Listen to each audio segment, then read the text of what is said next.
Bonjour à tous, je suis Maëlys, wedding planner et designer, et j'ai pu aider plusieurs couples dans l'organisation de leur mariage. J'ai pu voir plusieurs cas de figure et j'ai pu remarquer ce qui fonctionnait bien et ce qui fonctionnait beaucoup moins bien. Je vais donc dans cette vidéo vous partager 12 astuces pour une organisation sans stress.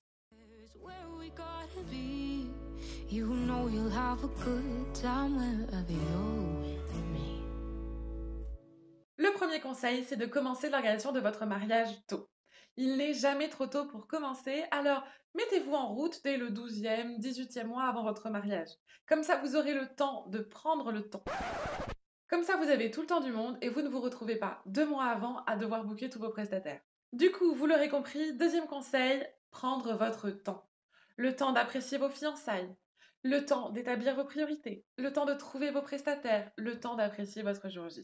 Et pour pouvoir prendre son temps sans culpabiliser, il faut être organisé. Du coup, troisième conseil, soyez organisé. Bien focus sur l'essentiel, sur ce qui est important pour vous et aidez-vous d'un rétro-planning. Il y a quelques semaines, j'ai fait une vidéo sur les 9 étapes pour organiser son mariage et dans cette vidéo, je vous offre aussi un rétro-planning mois par mois. Du coup, je vous remets la vidéo en petite fiche et je vous mets le lien pour demander votre rétro-planning en barre d'infos. Et bien sûr, être organisé va vous permettre d'avoir des moments mariage et des moments sans mariage. Du coup, quatrième conseil, ne pensez pas à votre mariage H24. Soufflez un peu et libérez votre tête. Pensez à autre chose. Ne soyez pas constamment focalisé sur votre mariage. Prenez du temps pour vous aussi. En cinquième conseil, ça va être d'avoir un budget estimatif. Et oui, avoir un budget estimatif va vous permettre de ne pas stresser parce que vous savez exactement ce que vous devez dépenser par catégorie. Et lorsque vous allez faire votre budget, pensez à inclure une marge. Prévoyez 5-10% de frais supplémentaires pour tous les frais qui ne sont pas prévus, les frais de déplacement, les éventuels coups de cœur, parce qu'il n'y a rien de pire qu'une mauvaise surprise question budget. On n'a pas envie de devoir dépenser plus que son budget, surtout quand on n'a pas un budget illimité et qu'on n'a pas envie de s'endetter sur plusieurs années. Un sixième conseil, faites ce que vous voulez. N'écoutez pas ce que vos proches pensent ou les traditions. C'est votre mariage, ce sont vos envies. Si vous n'avez pas envie de faire un jeté de bouquet, ne faites pas de jeté de bouquet. Si vous n'avez pas envie de servir de fromage, on enlève le fromage. Laissez parler et n'écoutez que vous. Qui se marie?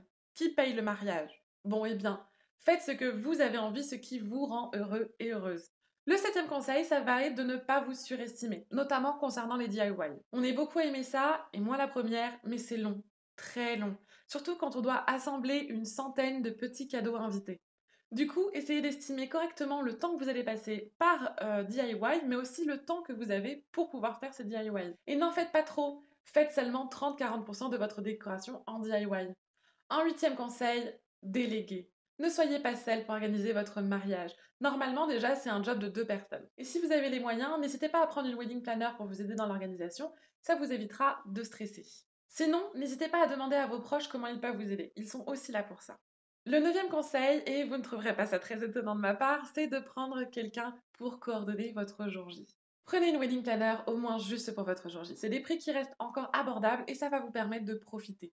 Vous allez pouvoir profiter à fond sans vous soucier, par exemple, de l'allumage des bougies, de l'arrivée au bon moment et à la bonne température des plats, du retard dans le programme. Bref, vous allez pouvoir profiter de vous et de vos proches sans vous soucier des imprévus.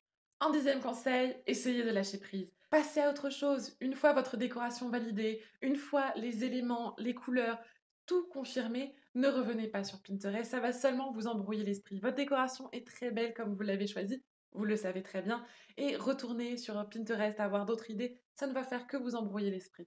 De même, ça ne sert à rien de continuer à rechercher de nouvelles options si vous avez déjà validé les prestataires en question. Et ce n'est pas grave s'il y a des imprévus, je vous le dis tout de suite, il y en aura forcément. Ça peut être des choses vraiment insignifiantes, hein, comme 5 minutes trop tard pour l'arrivée des plats, ou alors une chanson qui commence un petit peu trop tôt, ou alors un discours, une langue qui fourche pendant un discours.